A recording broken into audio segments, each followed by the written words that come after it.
Something slammed into my chest. Then it screamed. The sound was thin and wild, sharp enough to cut through the forest air. My arms moved before my mind did, closing around a small, shaking weight that nearly knocked the breath out of me. I stumbled back a step, heart pounding, eyes searching the branches above for whatever had fallen. Nothing moved. No wings, no warning, just silence and the screaming in my hands. I looked down. A bald eagle chick stared back at me with wide, dark eyes. Its feathers were patchy and thin, more gray than white, its body trembling like it was made of leaves. It screamed again, louder this time, a desperate sound that didn't belong to something so small. I could feel its heartbeat through my jacket, fast and frantic, like it knew time was running out. "Hey, easy," I whispered, even though my voice felt useless out here. The forest stood massive and unmoved around us. Tall pines rose like walls, blocking the sky. The air was cold, damp, and still, too still. I slowly tilted my head back, scanning the canopy. High above, tucked into the crook of a tree, I spotted it, a nest, big, solid, empty. No adult eagle circled overhead. No warning cry echoed back. Nothing answered the chick's screams. That was the first thing that felt wrong. The chick twisted in my hands, weak wings fluttering against my chest. I crouched, trying to steady it, checking for blood, broken bones, anything obvious. There was nothing, no torn skin, no bent limb, just bones too light, feathers too few, and a body that felt far too thin. Starving, I realized, dehydrated, cold. I pulled my jacket tighter around it, shielding it from the wind. The screaming slowed for half a second, then surged again, hoarse and angry, like it was furious at the world for letting this happen. I swallowed hard. Bald eagles don't just drop their young. They don't vanish. They protect, they fight. So why was this one alone? I glanced up at the nest again. It was too high to reach. Even if I could climb, I had no idea if it was safe. And if the parents were nearby, touching the chick could make things worse. Every rule I'd ever heard about wildlife rescue flashed through my head at once, each one arguing with the next. But the chick shivered harder, its cries turning rough like sand scraping stone. Waiting wasn't an option. I dug into my pack with one hand and found my water bottle. Carefully, I tipped a few drops onto my fingertip and touched it to the chick's beak. At first, nothing. Then the beak opened barely and it swallowed. Again and again. The change was instant. The chick lunged weakly, trying to get more, its hunger no longer subtle. "Okay," I murmured. "Okay, I get it." I spotted movement near the ground, larvae wriggling under a fallen log. Using a stick, I coaxed one free and held it close. The chick snapped at it clumsily, missing twice before finally catching it. The way it ate told me everything. It hadn't eaten in days. That's when the weight of it hit me. This wasn't just a strange moment anymore. This was responsibility. A living thing had fallen into my hands, and whatever had gone wrong up there in the trees wasn't finished yet. I stood slowly, keeping the chick close to my chest. If the parents were alive, they wouldn't be far. Eagles don't abandon nests without a reason. Injury, threat, something worse. I started moving deeper into the forest, eyes scanning the branches, ears straining for any sound that didn't belong. Every snapped twig made my pulse jump. The forest felt different now, no longer peaceful, watchful. Suddenly, the chick stiffened. Its body went rigid against me, and the cry that came out wasn't the same as before. It wasn't hunger, it wasn't fear. It was alarm. The sound cut through the trees, sharp and urgent, echoing like a signal meant for someone else. And wherever that cry was meant to reach, it wasn't calming down. It screamed louder, like it was calling someone home. "Move," I screamed. But the old woman didn't run. Everyone else did. Cars screeched to a halt, doors flying open as people bilayed out and fled on foot. Someone dropped a stroller and dragged the child out with shaking hands. Houses slammed shut. Windows rattled as locks snapped into place. Phones were already up, recording from behind trees, behind cars, behind fear. And in the middle of it all, the lion walked calmly down the street. Atlas moved like he owned the ground beneath him. No roar, no rush. His massive paws landed soft and steady on the asphalt as he lowered his head, sniffing the air, reading invisible trails the rest of us couldn't see. He wasn't chasing people. He wasn't hunting. He was searching. "Dispatch, I have visual," I whispered into the radio, my voice tight.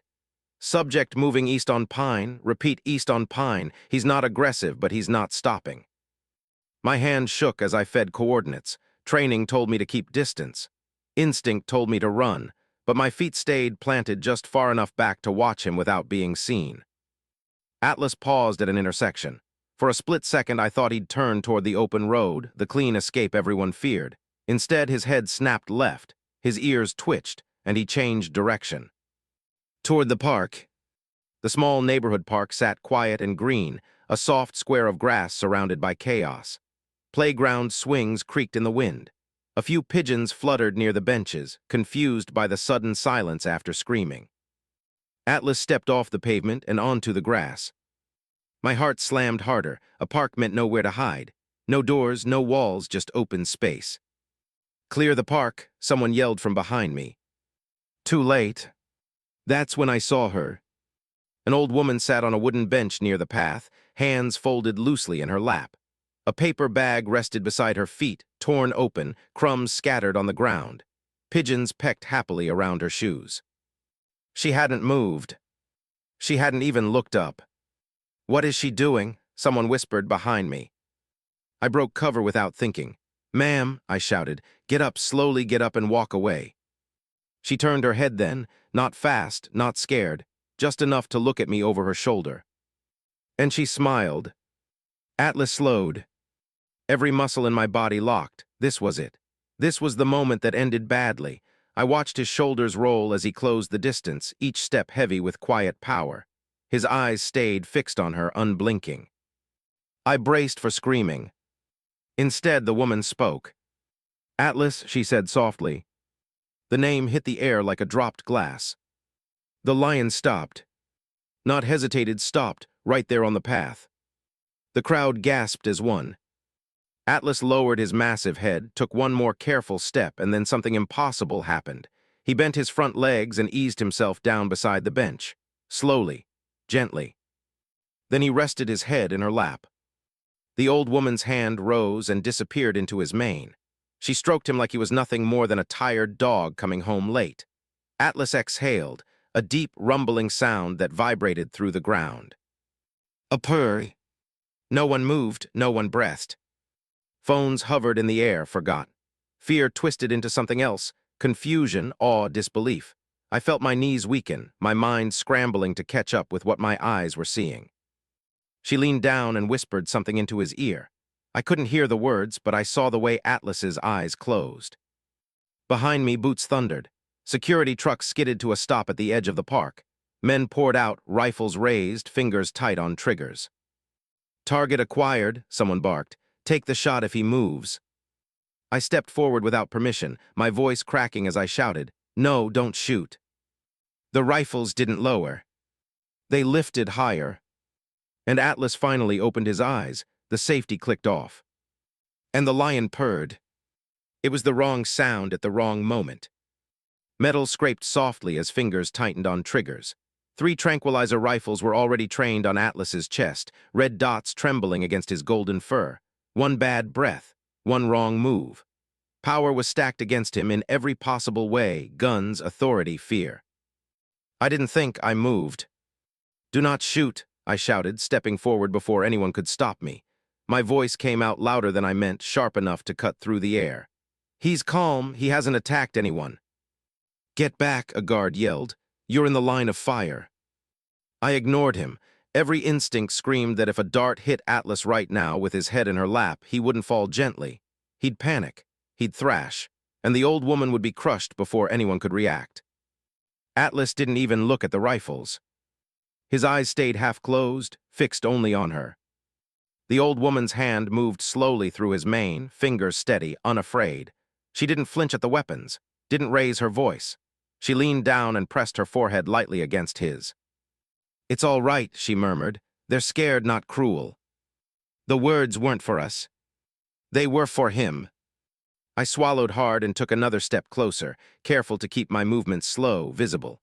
Every pair of eyes snapped to me. If I made the wrong call, this would be the moment they blamed later. I lowered myself onto the far edge of the bench, leaving space between us. The wood creaked softly under my weight. Atlas's ear flicked once. That was all. "Ma'am," I said quietly, forcing my voice to stay level. "My name is Daniel. I'm here to help, but I need you to stay very still." She smiled at me, lines creasing gently around her eyes. I am still, she said. Everyone else is shaking. She wasn't wrong. Behind us, the crowd had grown. People stood frozen at the edge of the park, phones hovering uselessly now. No one was filming anymore. No one wanted to be the person who recorded what might happen next. His name is Atlas, she added, her tone calm but firm, like correcting a mistake. And it matters that you say it. I nodded. Atlas, I repeated. At the sound of his name from my mouth, the lion's tail thumped once against the grass. Slow content. A murmur rippled through the crowd. Did you see that? He reacted to the name. What is this? One of the guards hissed under his breath. That's not normal. Nothing about this was. Ma'am, I said again, softer now. You understand how dangerous this looks, right, to everyone else. She glanced up at the rifles for the first time. Her eyes rested on them briefly, without anger, without fear. Yes, she said, that's why I didn't stand up. I frowned. Why? Because if I did, she said gently, they would have shot him. Atlas shifted slightly, pressing closer to her knees. She adjusted her hand automatically, just like someone soothing a nervous child. The guards were arguing now in low voices. Protocol, liability, orders. Their words blurred together, distant and hollow compared to the quiet space around the bench. I leaned forward, elbows on my knees. How do you know him? The question slipped out before I could stop it. She looked at me then, really looked at me.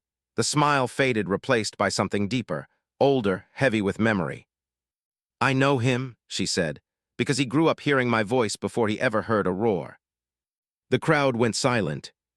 Atlas lifted his head just enough to look at her face, his nose brushing her wrist. She chuckled softly and scratched under his chin. 12 years ago, she said, eyes still on him, he fit in my arms. Every guard froze. Every rifle wavered. And as she began to speak, I realized with a slow-sinking certainty that none of us understood what we were standing in the middle of. Not yet. They told me to let him go. I didn't. Her voice didn't shake when she said it, but her hand, resting in Atlas's mane, trembled just enough to give her away. 12 years ago, Margaret continued, eyes unfocused now, no longer seeing the park or the rifles or me.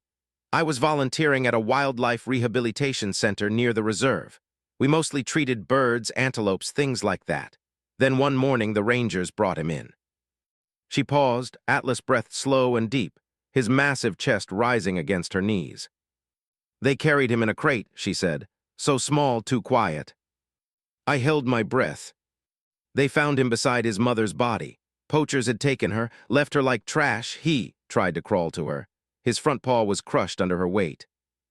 The crowd didn't move. Even the guards seemed rooted to the ground now. He had a fever, she went on. Infection had already set in. His breathing was shallow. One of the vets looked at me and said, he won't make the night. It's kinder to let him go. Her fingers tightened slightly. I said no. The images came alive in my mind as she spoke.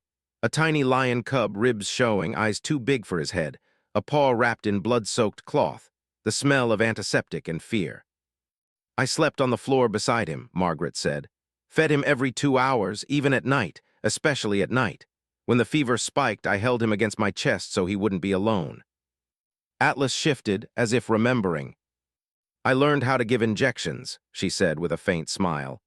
My hands shook so badly the first time I almost dropped the syringe. He didn't fight me, he was too weak. He just looked at me. Her voice softened. He knew I was trying. The park felt smaller now, closer, like the world had narrowed to the space between her words. After a week he stopped fatting, she said. After 2 he tried to stand, fell over immediately, got angry about it. That's when I knew he was going to live. A quiet breath of disbelief passed through the crowd. He followed me everywhere, Margaret continued. If I left the room, he cried. If I sat down, he climbed into my lap. The vets joked that I'd ruined him forever. She let out a small laugh, then shook her head. But then came the scans. The smile disappeared. They did the x-rays after the swelling went down. The bone had healed wrong, slight angle, permanent limp. One of the specialists said it gently, like that made it easier. He'll never survive in the wild. Atlas's paw twitched against the grass. No pride, she said. No hunting, no chance. She swallowed. I had two choices: keep him in captivity somewhere unsafe, or find him a place that would treat him with dignity. She looked up at me then, her eyes sharp despite the tears gathering there. I researched for months: inspections, records, space, care, that zoo. She nodded faintly toward the distant buildings, was the best option. The weight of it pressed down on my chest. The day I brought him there, she said, he was already bigger than I was. He didn't understand why the enclosure door closed. He kept packing, looking back at me. Her voice broke for the first time. I stayed all day, talked to him, told him he was brave, that he mattered. Atlas let out a low sound, not quite a growl, not quite a purr. When I left, she whispered, I didn't look back, because if I had, I wouldn't have gone. Silence swallowed the park. I was sent overseas a week later, Margaret said after a moment. Emergency conservation work. Years passed. I assumed he was gone. Her hand slid down Atlas's cheek. Yesterday, I walked past his enclosure. I said his name without thinking. She smiled through tears. And he lifted his head. Her voice dropped to almost nothing. I thought he was dead, she said softly, but yesterday he heard me. Atlas pressed his forehead into her stomach, slow and heavy, like a promise kept. Around us, no one spoke, no one moved. And for the first time since the chaos began, I realized the danger wasn't the lion lying peacefully at her feet. It was what would happen when we tried to take him away again. He didn't escape. He came back. The words landed heavier than any warning I'd shouted that day. Margaret didn't raise her voice when she said it. She didn't need to.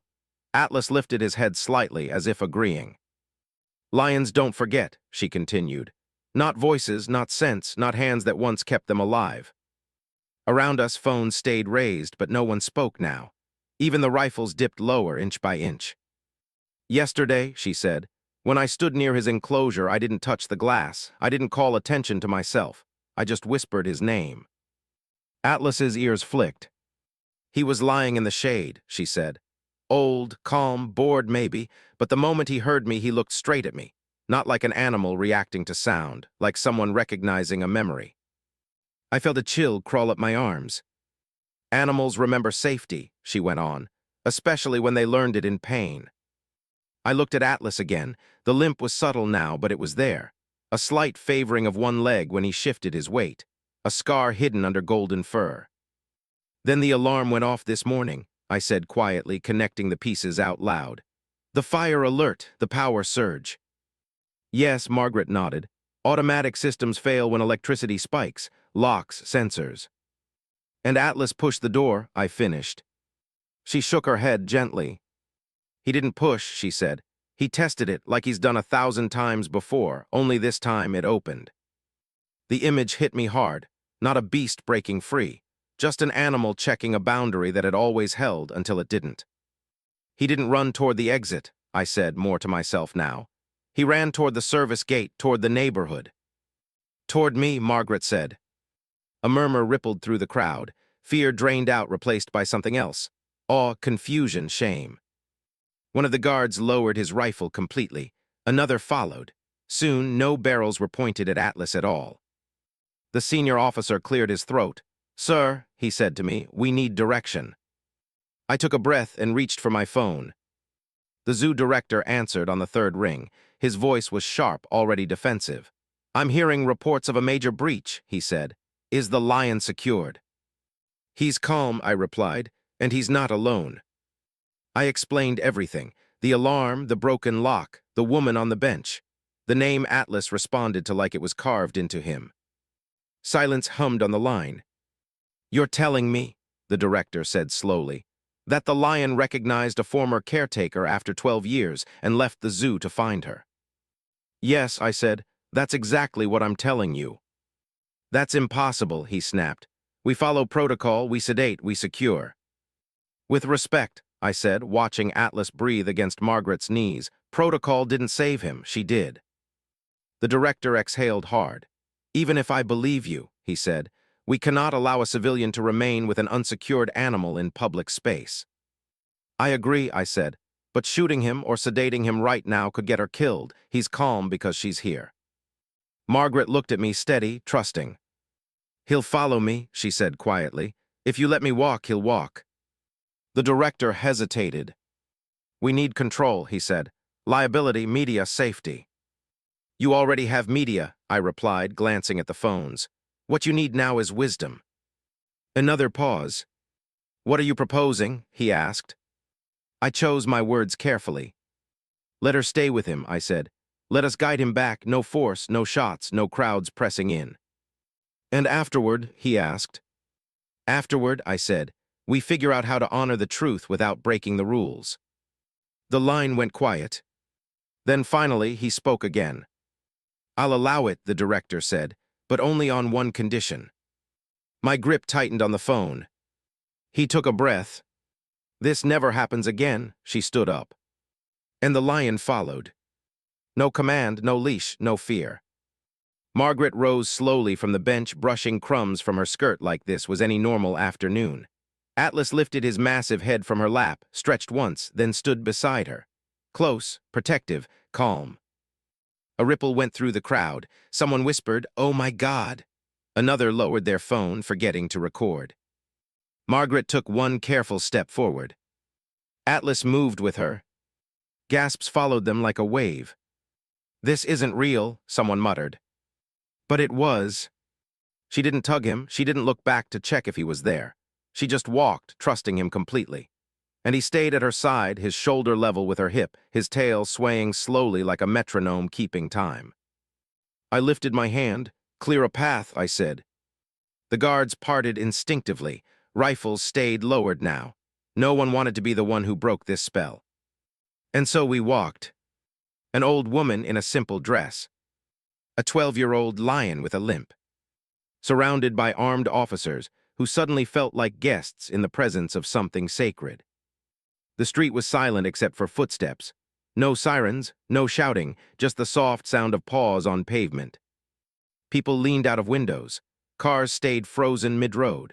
Children stared with wide eyes as Atlas passed, his gaze forward, uninterested in them all. He wasn't escaping anymore. He was going home. At the zoo gates, the director himself was waiting, pale, rigid, humbled. Open the enclosure, he said quietly. Metal groaned, the massive gate slid back. Atlas stopped. For one breathless moment, I thought this was it, that he would resist. That instinct would finally clash with memory. Margaret turned to him. She placed both hands on his face, thumbs brushing his whiskers. She leaned in until her forehead touched his broad brow. You're safe, she whispered. You've always been safe. Atlas exhaled.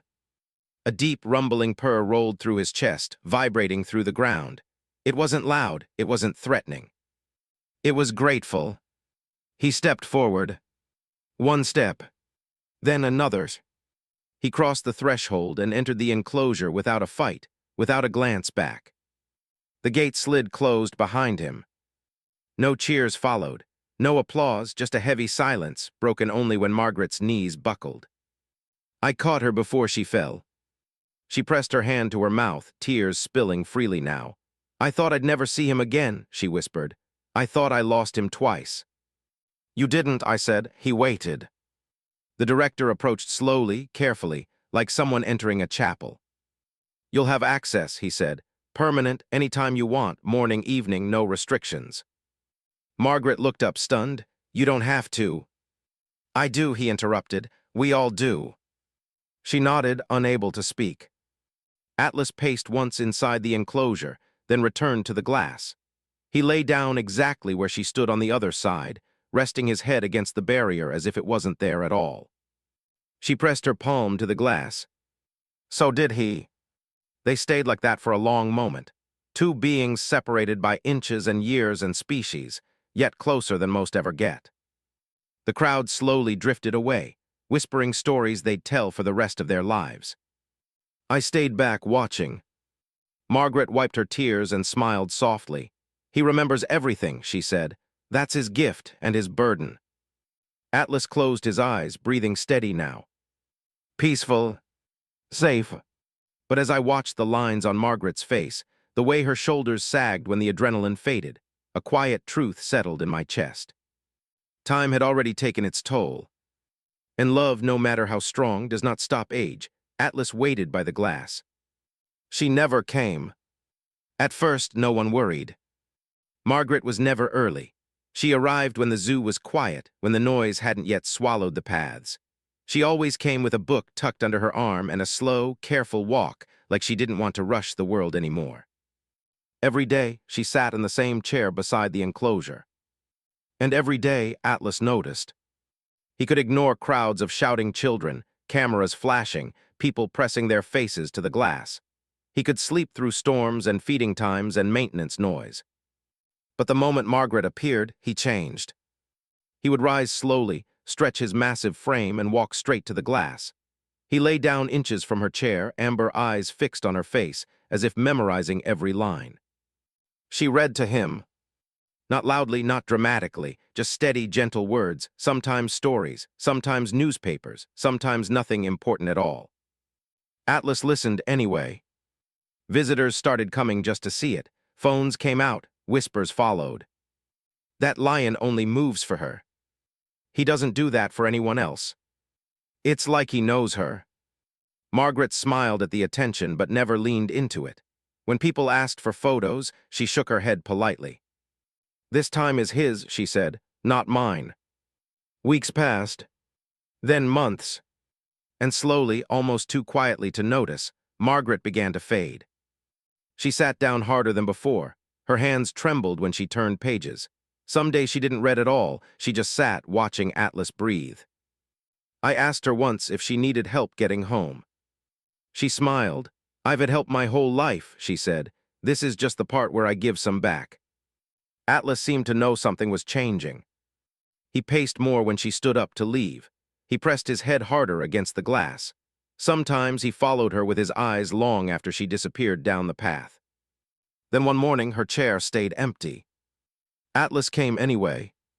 He walked straight to the glass and lay down, head lifted, eyes alert, waiting. I checked my watch. 10 minutes passed, then 20. "She'll come," someone said. The zoo closed that evening with Atlas still in the same spot. The next day, he returned to the glass again. No Margaret. By the third day, he didn't lie down. He sat, still upright, watching the path. That's when my chest tightened. I left my route early and drove to the address she'd left with the office. A small house, quiet street, curtains drawn. A neighbor recognized my uniform before I even spoke. "She passed in her sleep," he said gently, "3 days ago." The words hit harder than I expected. Peaceful, no pain, heart simply stopped. I thanked him, though I don't remember how my mouth formed the words. Back at the zoo, Atlas was still waiting. I sat in Margaret's chair. He lifted his head immediately. For a moment, hope flashed in his eyes. Then it faded. He didn't move away, he didn't growl, he didn't roar. He simply lay down, resting his head on his paws, eyes open. Silent. The glass reflected his face, and mine beside it. For the first time since the day he escaped, Atlas made no sound at all. Days passed. He still came to the glass every morning, still stared at the chair, still waited longer than necessary. He ate less, moved less. Grief didn't make him dangerous. It made him smaller. The visitors noticed. They whispered differently now, softer, slower. "That's where the lady used to sit. He's waiting for her. Does he know?" I didn't answer. A week later, a black car pulled into the service lot. A man stepped out in a dark suit, holding a briefcase. He introduced himself quietly. "I'm Margaret's lawyer," he said. "She left instructions." My stomach dropped. He looked past me, toward the enclosure, toward the lion still lying by the glass. "She wanted you all to have this," he said. And that's when I realized. Margaret wasn't finished taking care of Atlas. Not even now. She planned for him, the lawyer said. And she planned for you to understand why. He opened the briefcase slowly, like this wasn't paperwork but something fragile. The pages inside were neat, deliberate, written by someone who knew time was no longer generous. Margaret had made a will months earlier, quietly, carefully, without telling anyone. Her house was to be sold, every cent donated to the zoo. But not just anywhere. The funds were legally bound, locked to one purpose only. Atlas and the others like him. Big cats, old ones, injured ones, the ones who could never return to the wild and would spend their lives behind steel and glass. She specified upgrades, the lawyer continued. Space, shade, cooling systems, medical care, enrichment, and, he paused, glancing toward the enclosure, daily human presence. My throat tightened. She trusted you, he said. I looked through the glass. Atlas lay where he always did now, by the exact spot where Margaret's chair had been. His body rose and fell slowly. He wasn't asleep, he was listening. Work began the next week. New platforms were built, higher, wider, placed so Atlas could watch the sky whenever he wanted. Fresh shade structures went up. Cooling vents hummed softly during hot afternoons. The ground was replaced with softer earth and stone. The other big cats benefited too. More room, better care, less noise. In the center of Atlas's enclosure, a small bronze plaque was installed. No long speech, no dramatic words. Just her name, and one quiet line beneath it. Saved first by kindness. Atlas watched the installation without moving. When it was finished, he approached the glass and sat. Right where she used to sit. Days turned into weeks. Atlas slowly began to eat more. He started packing again, climbing the new platforms, watching birds from higher ground. But every morning, without fail, he came to the glass. He stayed there for a while, sometimes minutes, sometimes hours. Then he moved on. I changed my routine. I visited him first thing every morning, before crowds, before noise. I spoke to him the way Margaret did, not loudly, not dramatically. Just honestly. I told him about the weather, about the zoo, about the people who still asked about her. Some days I brought a book and read aloud. Some days I just sat. Atlas listened. He always listened. Visitors still came, cameras still rolled. Articles were written, videos went viral. But the loudest moments had passed. What remained was quieter. Stronger. A year later, Atlas was different, but not broken. Older, slower, still powerful. Still dignified. He no longer waited endlessly by the glass, but he always visited, like paying respect. Sometimes, late in the evening, when the zoo was empty and the sun dipped low, I would see him place one massive paw against the glass. And for a moment, just a moment, it felt like he was remembering her touch. Not the pain, not the cages, not the years apart. Just the hands that once fed him when he was dying. The voice that refused to let him go. The woman who saw a future for him when no one else did. Some bonds survive cages. Some memories outlive fear. And sometimes, the wild remembers who saved it first.